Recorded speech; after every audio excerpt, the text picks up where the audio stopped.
will be interested in me talking about that side of my life as a writer, because most of my life I've been a college professor, seminary professor. I'm retired more or less now, but all along the way I was also writing, and even before I went to graduate school and all that, I started writing, and I'll tell you a little bit more about that. But these are the 10 books that I've written over the last 40 years.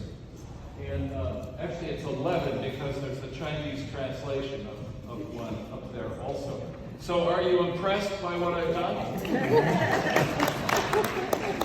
Well, I might be impressed also, but then I realized that C.S. Lewis wrote 30 books with a much bigger circulation than I've ever had. John Grisham wrote 37 so far, and they've sold more than 300 million copies, quite a bit more than me. My own mentor, a French sociologist named Jacques Gill, wrote 60 books in his lifetime.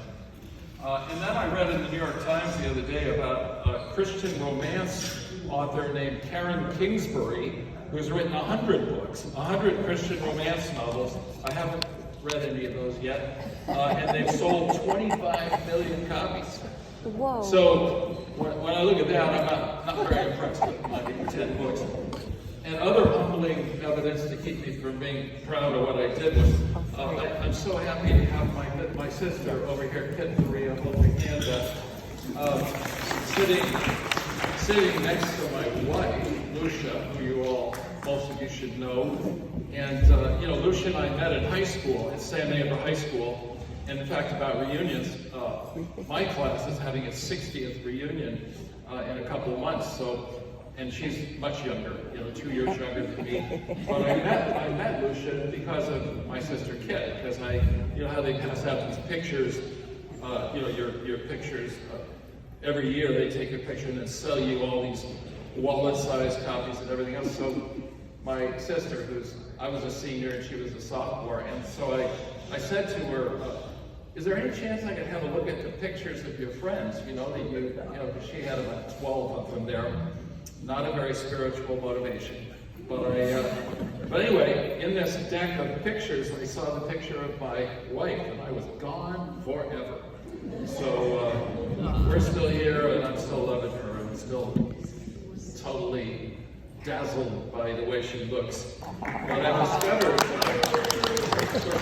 discovered a lot more than books is what this woman's about. But anyway, so I'll stop talking about that. But I have another sister. I have 3 sisters, and they all are very loving and wonderful. But my youngest sister is kind of the realism on my life, and so every time I write a book, almost every time, I think I give my sisters copies. Okay, and my parents in the old days too, I would. So one day I asked my youngest sister Elizabeth, "Have you read that book? On Peter or whatever it was?" And she said, "Well, I haven't finished it yet." This is 6 months after I gave it to her. "I haven't finished it yet, but what I do is I keep it by my bed, and whenever I have trouble getting to sleep, I read it over." That's kind of a backhanded compliment, But anyway, it did her some good. Anyway, just a couple things before I want to give you my 11 bits of advice if you do think you want to write a book. And by the way, let me just ask you, how many of you read or listen to at least one book per year? Raise your hands. Well, that's pretty good. I think our generation or two, we still read books or listen to them a lot of times. How many of you have ever written a book? How many of you, well, Shamron, where's Pastor Shamron? Probably washing dishes, but Pastor Shamron published his book. Joey finished his PhD dissertation, so we're rooting for him to publish that as a book.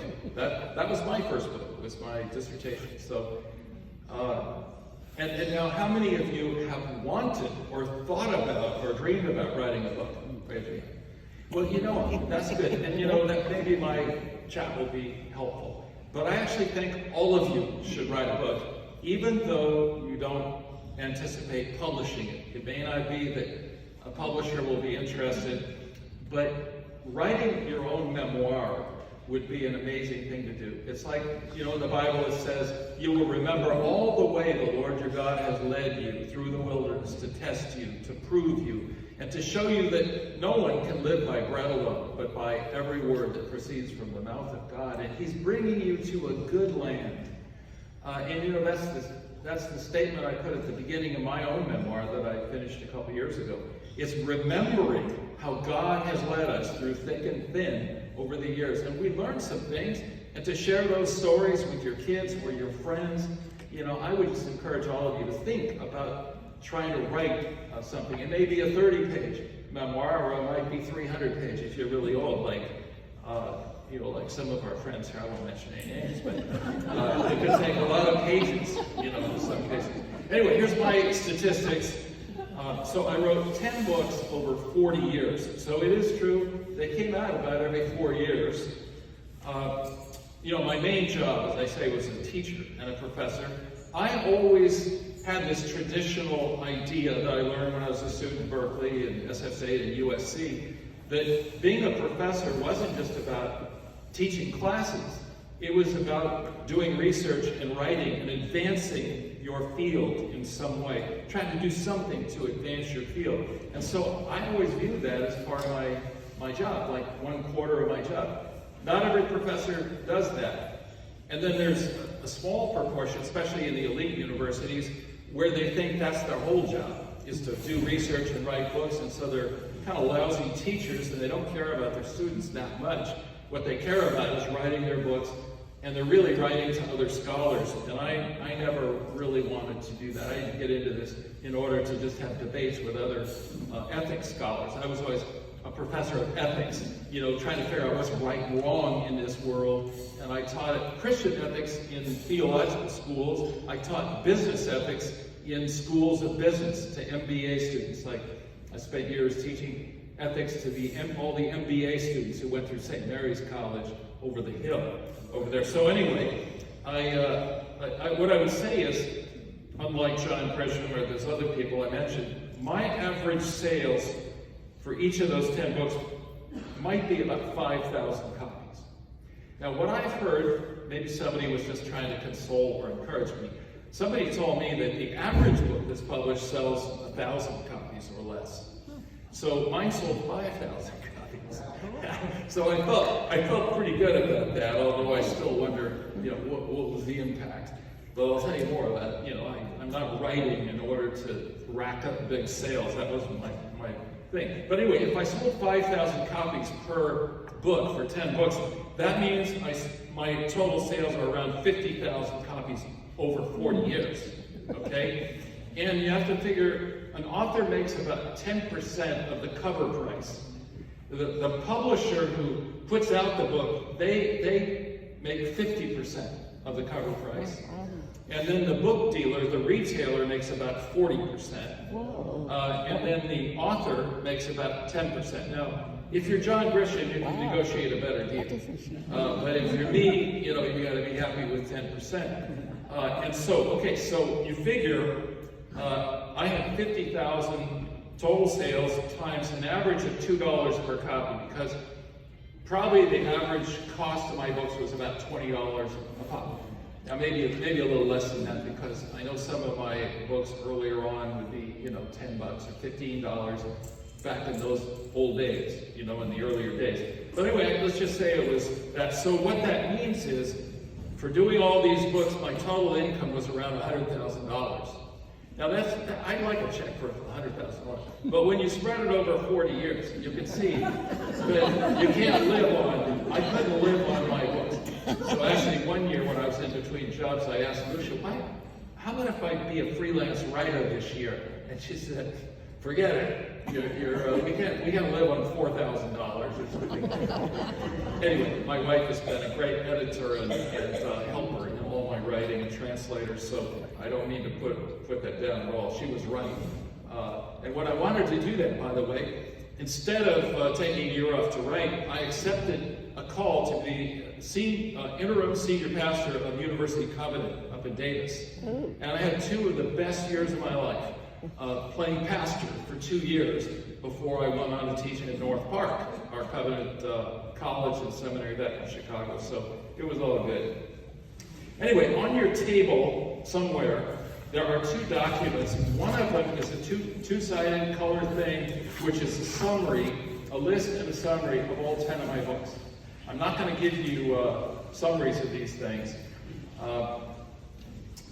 Unpack there. And then the other sheet is an outline of what I want to share with you today on one side, and on the other side is a schedule for our adult Sunday school class here called Sunday Morning Seminary.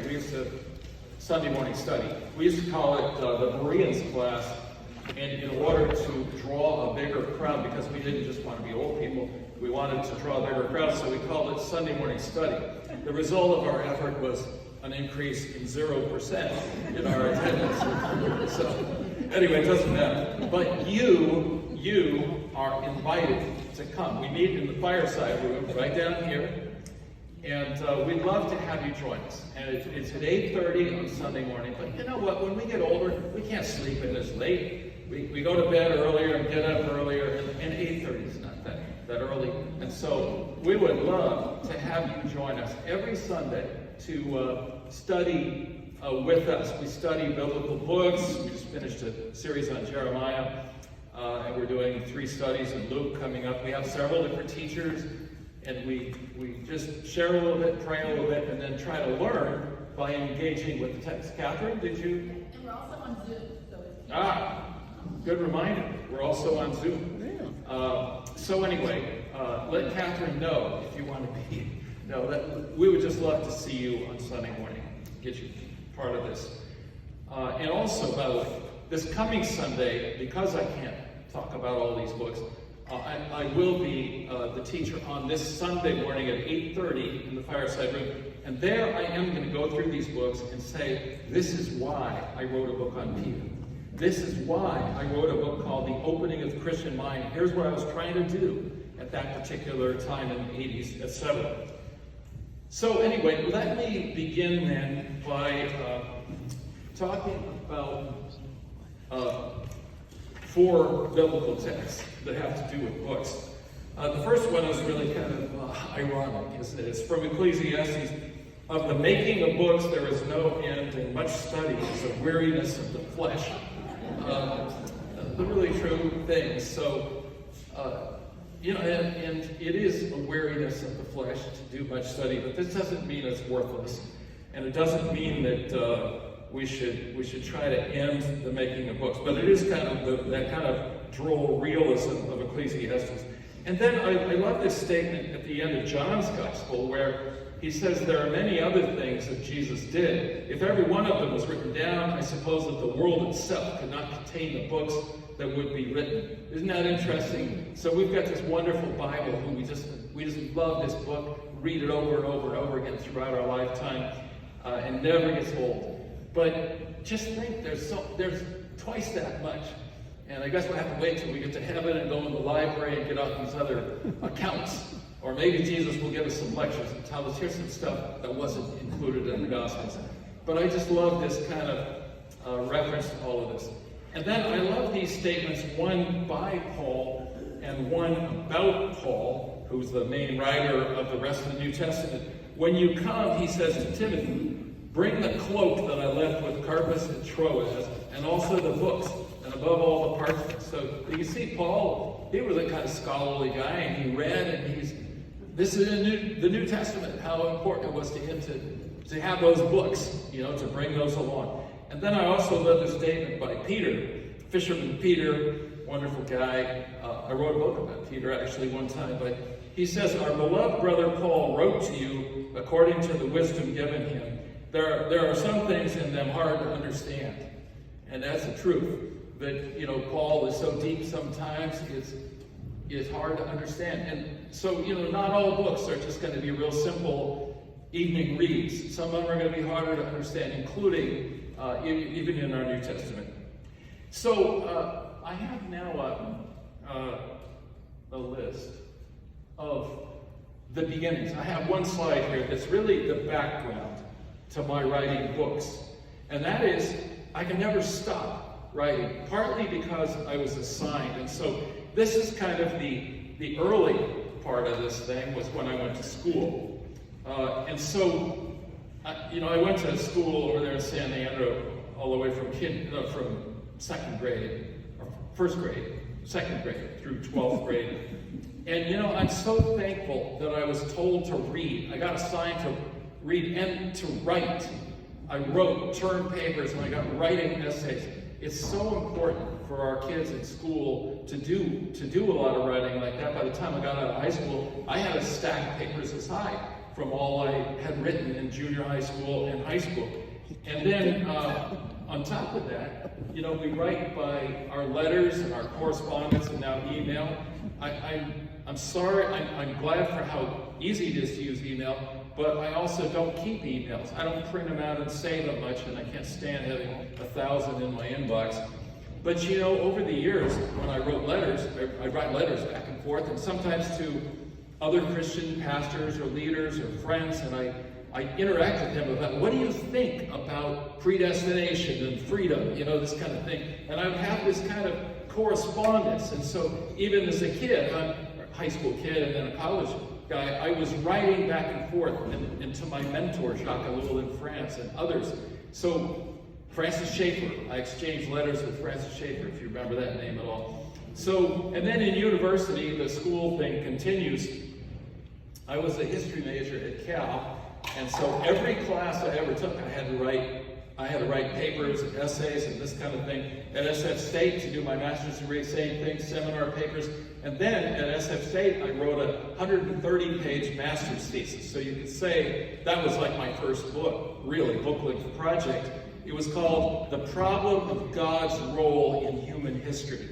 And my committee was composed of 3 pagan philosophers and historians over there. But I wanted to put this on paper and see if I couldn't articulate how are we going to think about God in a world that has something like the Holocaust to take place. So it was engaging in that. How do I witness for a God who's alive in history, even in the spite of this horror?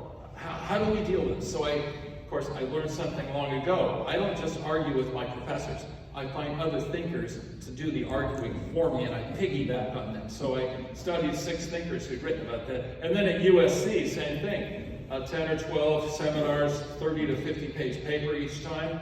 And then my dissertation, which was like 300 pages. And then an abridged version was published, the Jacques Ellul, The Word of God, and Jacques Ellul. And there again, I was kind of in people's faces a little bit by calling it the Word of God.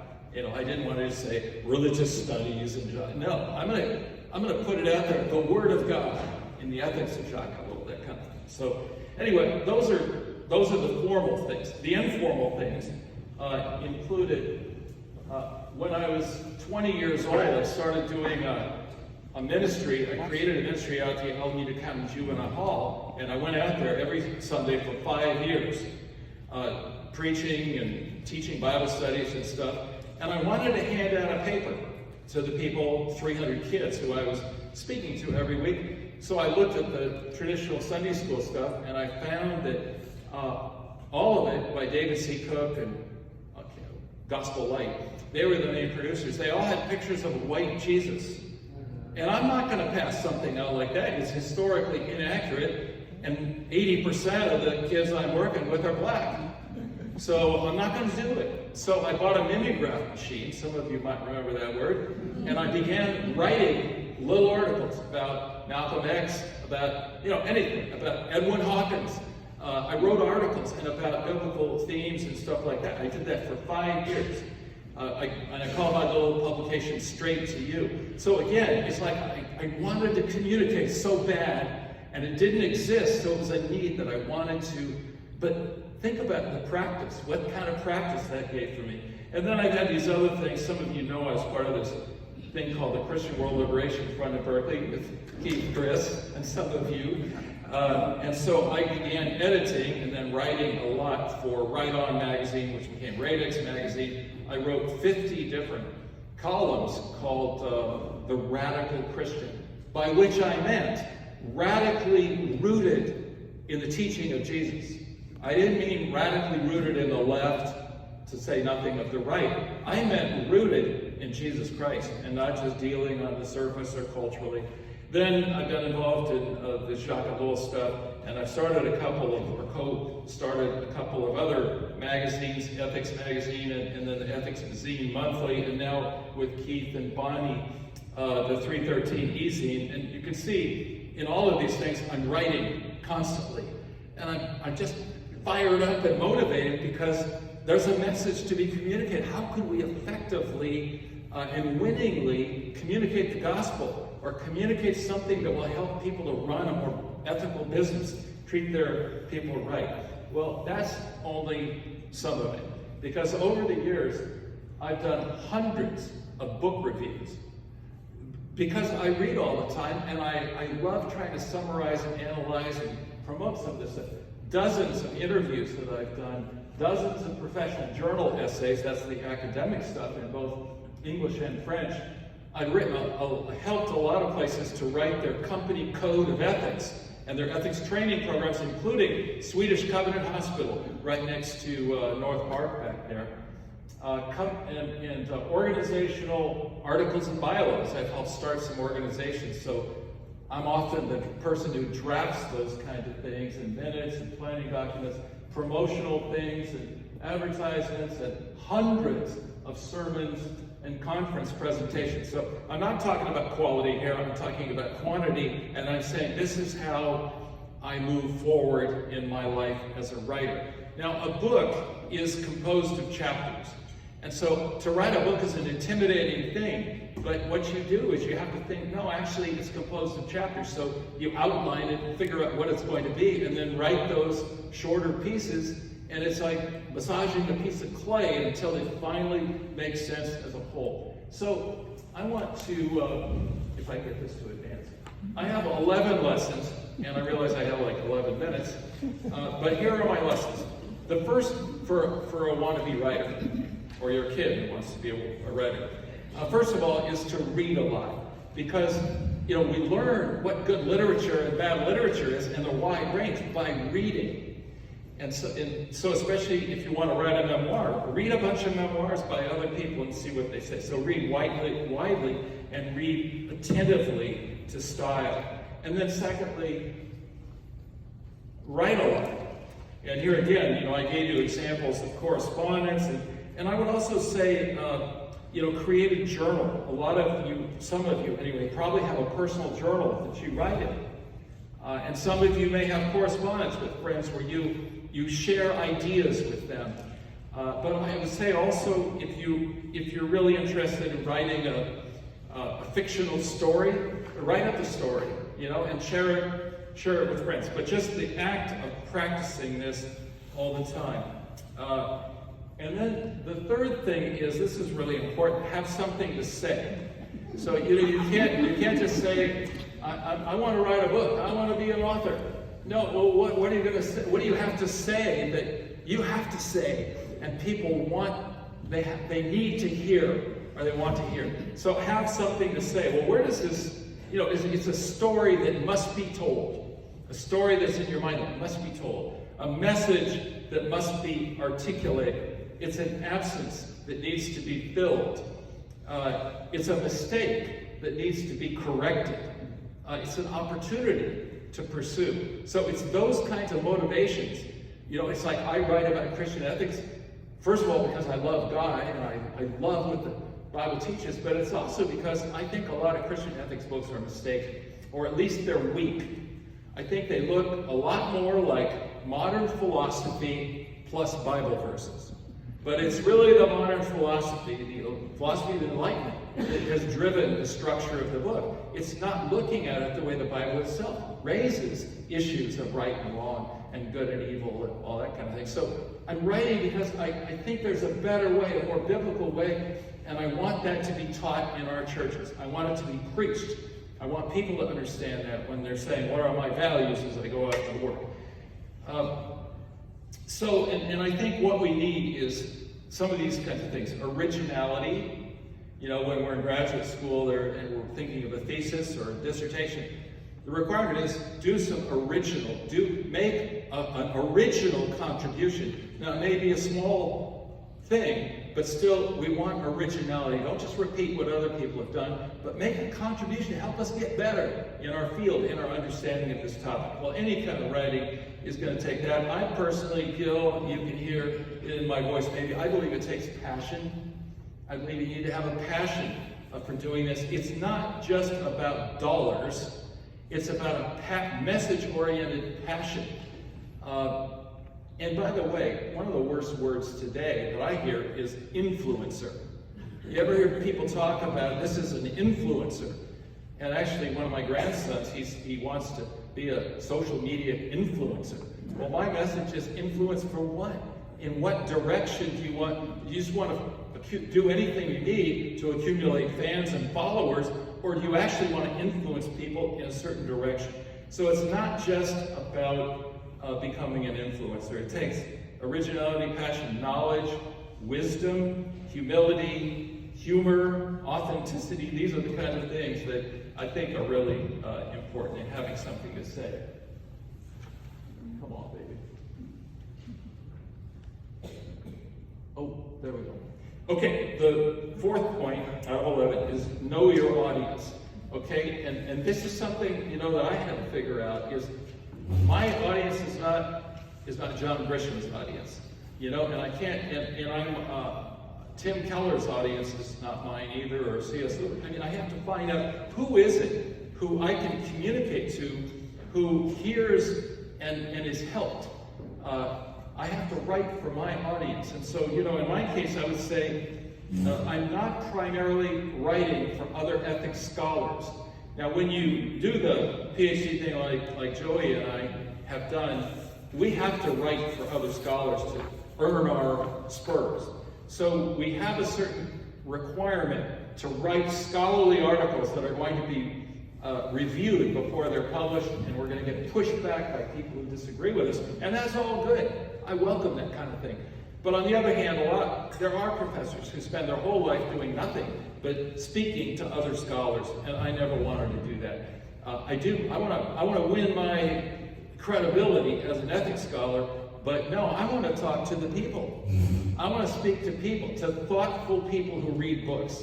That's what I would say. Thoughtful people who read books or who think through these kinds of issues. That's my audience. And I can't write anything that's too simple, you might say.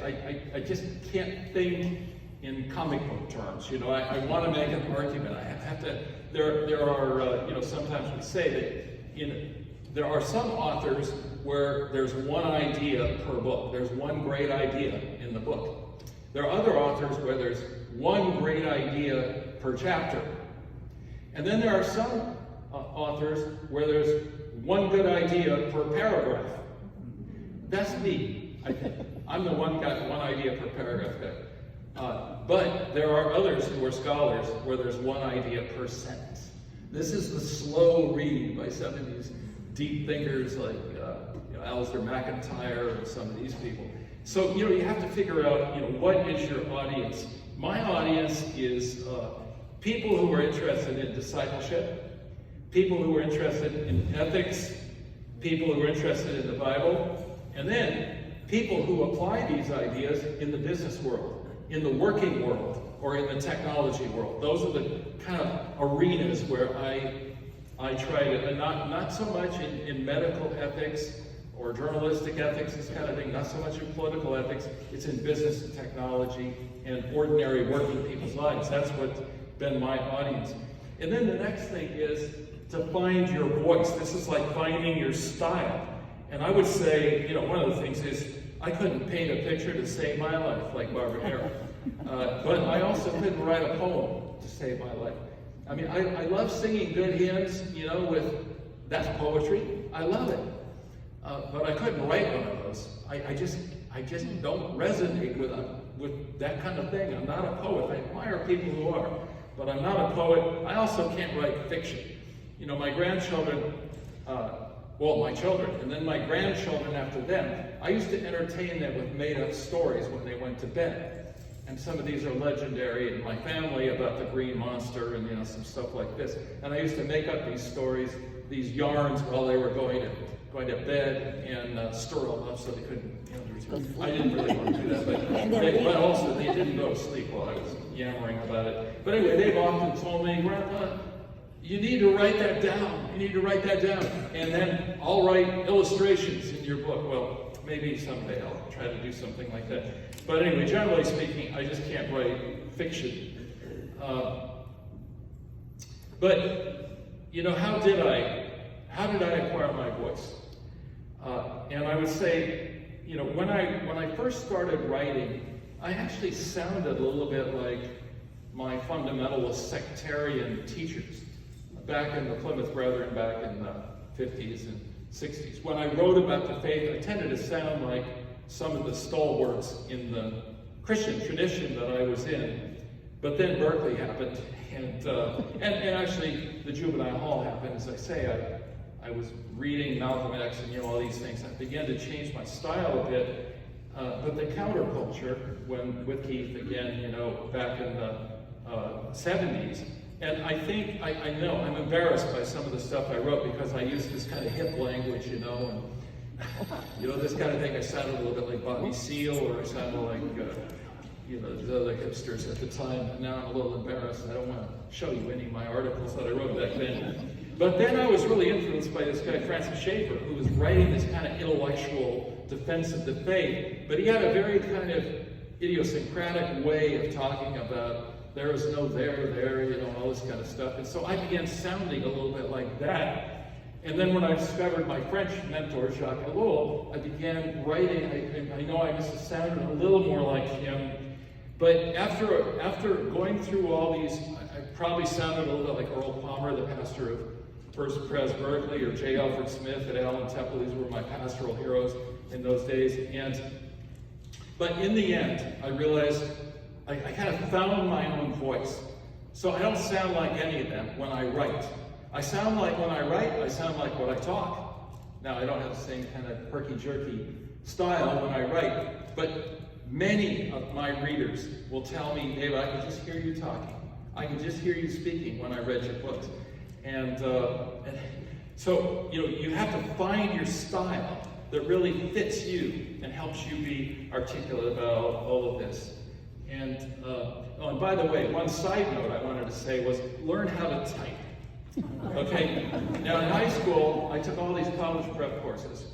But as I look back, and I describe this in my memoir over there for 50% off, I describe the fact that I had a great education in high school, but there are two things that I really regret I didn't get to do. One of them was participate in the kind of musical drama stuff, because I had sports every day after school, football or track or wrestling, and all the way through until 6 p.m., 3 o'clock till 6, every day of the year. And so I tried out for South Pacific and got cast in a role, and then I had to quit because of football practice.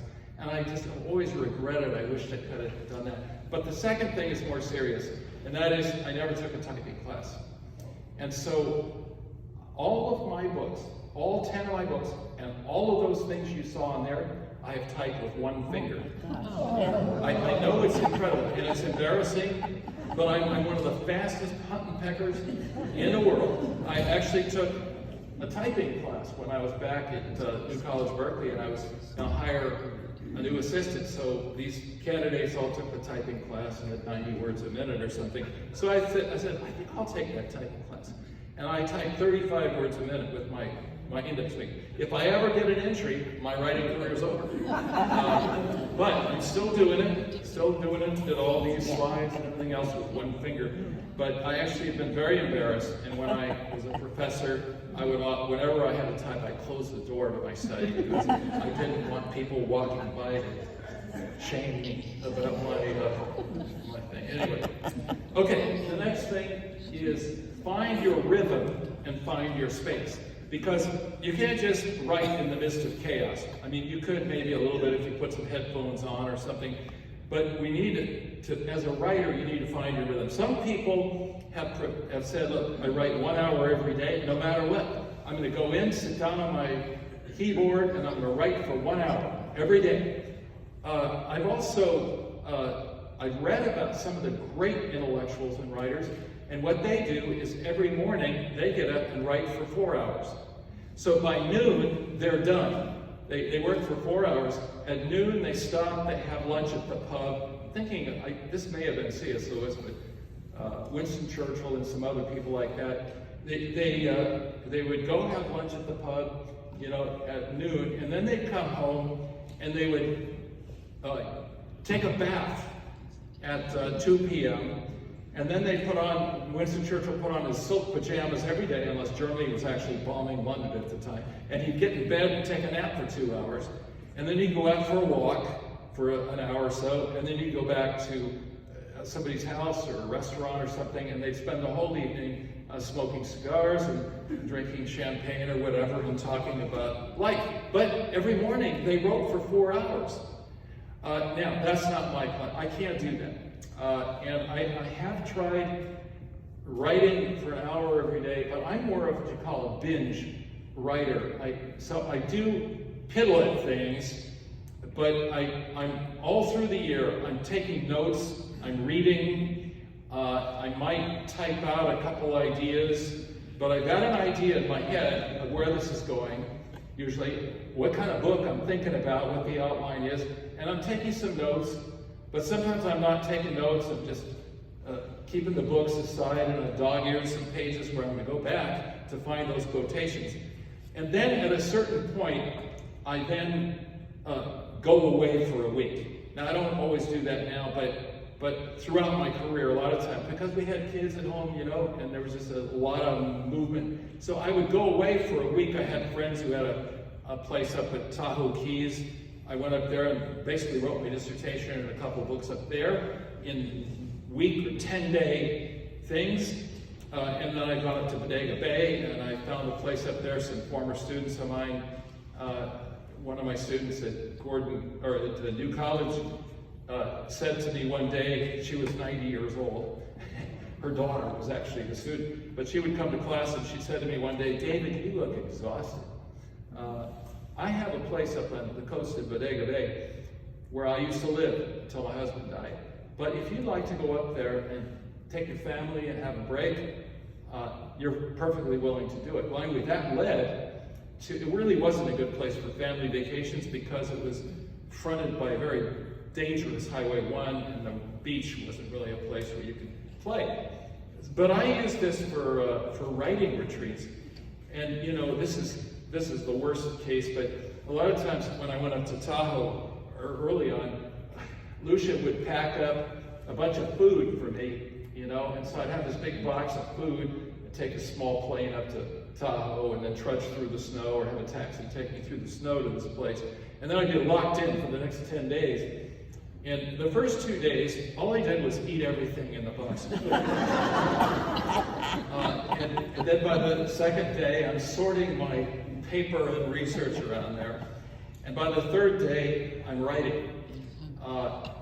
And by the fourth day, more and more, until the last 3 days, I would start writing in the afternoon after I got up, and I would write straight through until 3 a.m. I was just on fire, but it took me a few days to kind of get out of my head all the stuff that was going on in New College, Berkeley as the president or the dean.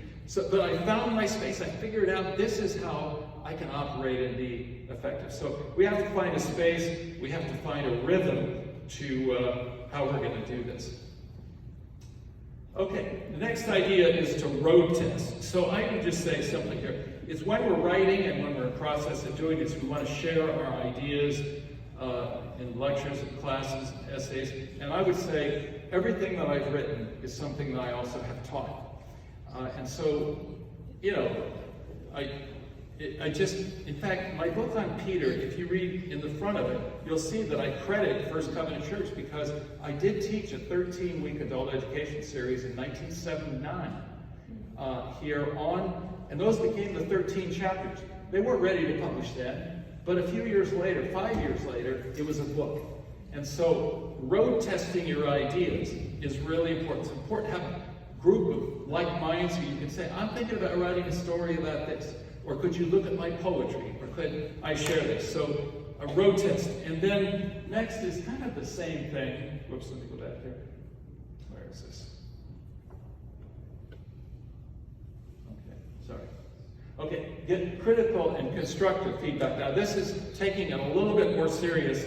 And this is where I say we need to run our thing, at least in my case, Joy's case, we need to run our ideas by subject experts.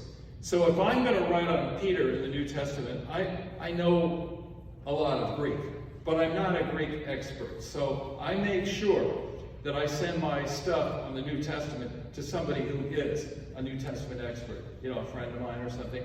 And if I'm writing, like my book on the Decalogue, the Old Testament, I don't really know Hebrew hardly at all. But I mean, I've studied the vocabulary a bit, but I'm not an expert. So I have a couple friends who are scholars in Hebrew in the Old Testament. So I get their feedback. It's also English experts. So my English is pretty good, but you know, and after writing all this, and I'm a pretty good editor of other people's writing, but the reality is there are glitches that escape us. I've never written anything where eventually, even when it's published, I've gone over this thing 100 of times, and my English experts have gone over it, but something sneaks through. It just drives me nuts. And but anyway, it would be much worse if I didn't have an English stylist. So Lucia's grammar is fabulous, and so she's maybe not a subject expert, but she is an English expert for me, and she'll find these things and she'll say, this isn't clear, or you know, this is the wrong, you shifted tenses here, or you know, stuff like that. And I've always had people around me who are really good English stylists and grammarians, and they help me a lot. And here's the question that I ask people at that point, is I often say to people who, they'll say to me, David, this is brilliant, you're brilliant, this is great, this is wonderful. And I'll say, well, I appreciate the love, but here's what I want to ask you is, what would I need to change in this book so that you would buy it and pass it on to your friends or your kids? What would I need to change in this book for you to want to buy it and or assign it to your students or whatever, your pastor group? So that's now putting it much more in the way that you'll get helpful feedback if you put it that way. Because if I just say, oh, tell me what you think, and they tell me, oh, I love you, you're so wonderful, you know, I don't need that at this point. What I need is you tell me, you know, David, you got to change this. It's people are going to fall off the wagon here if they're reading this thing, so you got to change it. So, and then what I say to these people, last point on this, is when I send this to experts, and also part of this is not just experts, but I send it to a bunch of friends who are kind of like the audience I'd like to speak to. So, you know, like my sister Kitty, you know, she's not my subject matter expert, but I would like people like my sister Kitty to buy this book.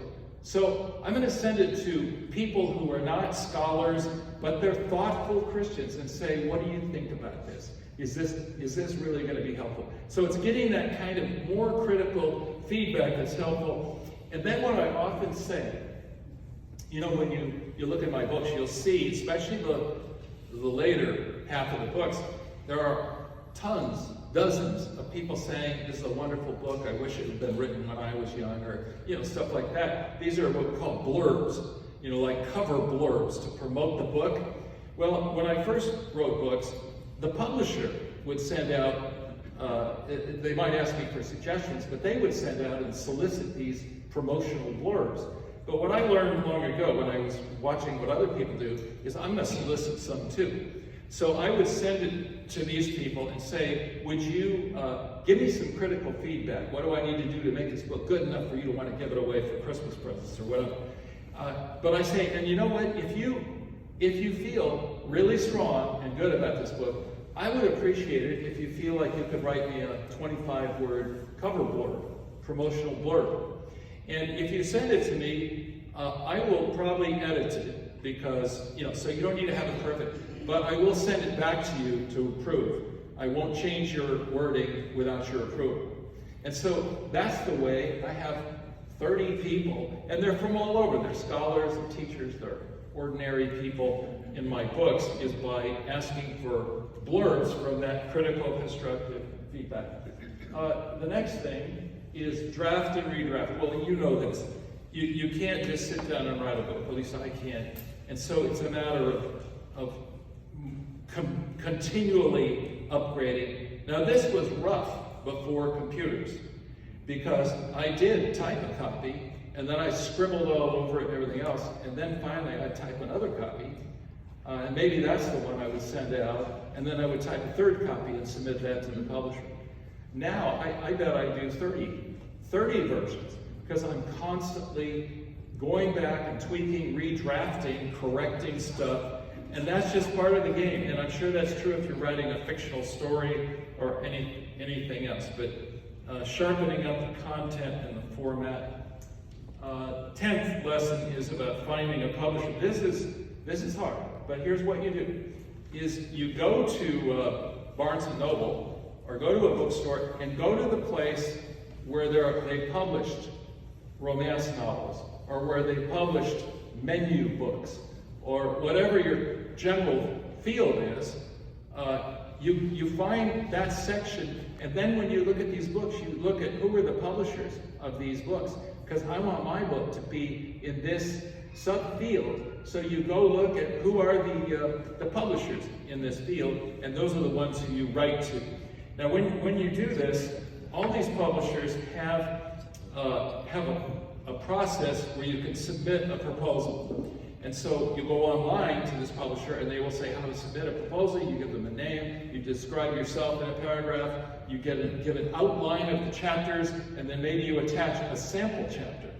So, and then you get rejected. Actually, you might get accepted too. But I haven't done that much. I had a couple books where I wanted it published somewhere else, and they didn't accept it because they said we already have too many books on that topic, even though mine was better. But they still rejected me because they just say we can only do 3 books a year on this topic, and you're number 5 to come in. So I'm not going to give up then, by the way. But so what I do is, of course, I'm lucky because I live among other book authors, and so I ask my friends for help. I say, do you know anybody at InterVarsity Press? Do you know anybody at Baker, any publisher who would take a second look at my manuscript? So you have to kind of network your way around. And then the last thing I'd say about this is, I think you could consider self-publishing, and that is coming in much stronger through Amazon, and there are other online things where you can actually self-publish without putting up a lot of money.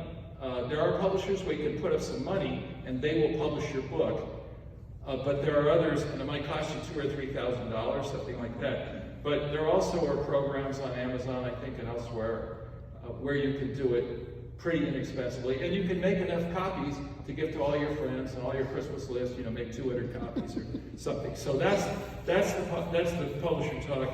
And then the promotional side, my last point is about, oh shoot, sorry, let me see if I can go back.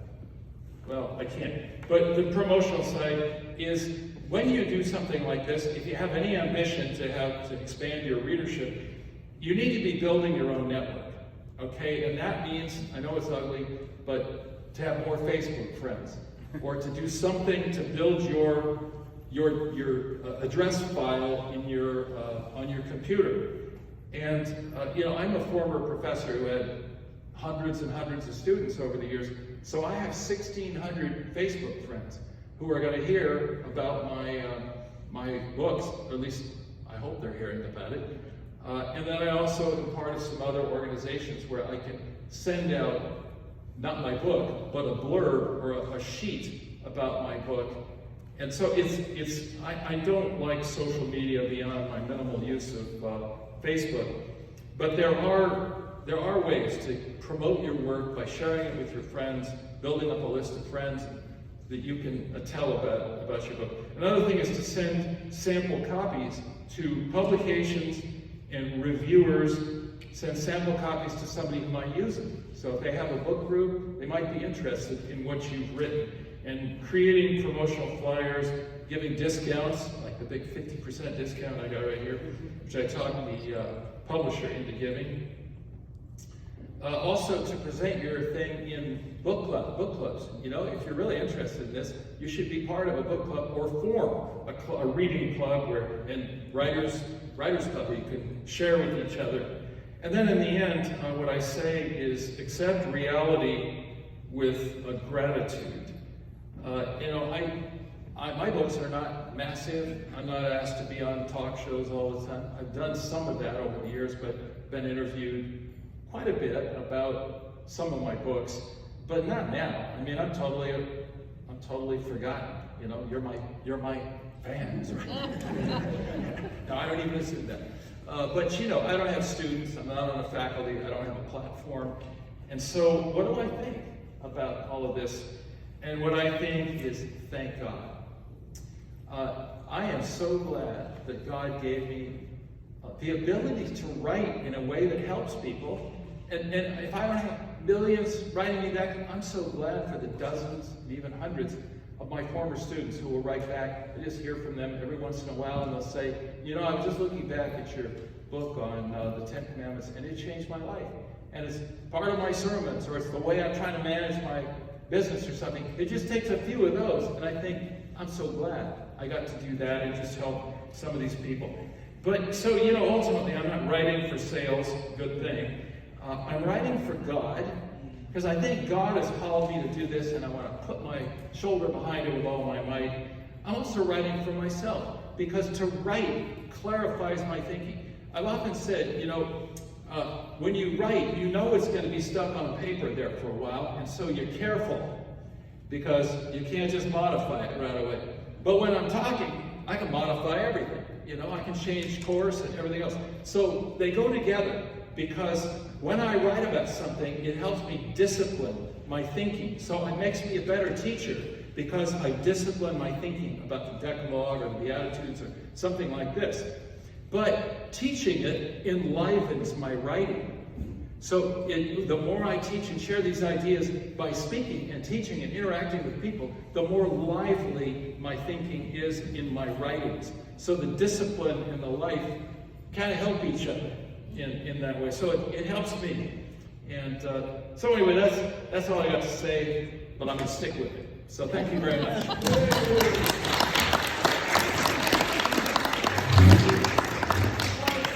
It's 2 o'clock. Pardon me. Oh.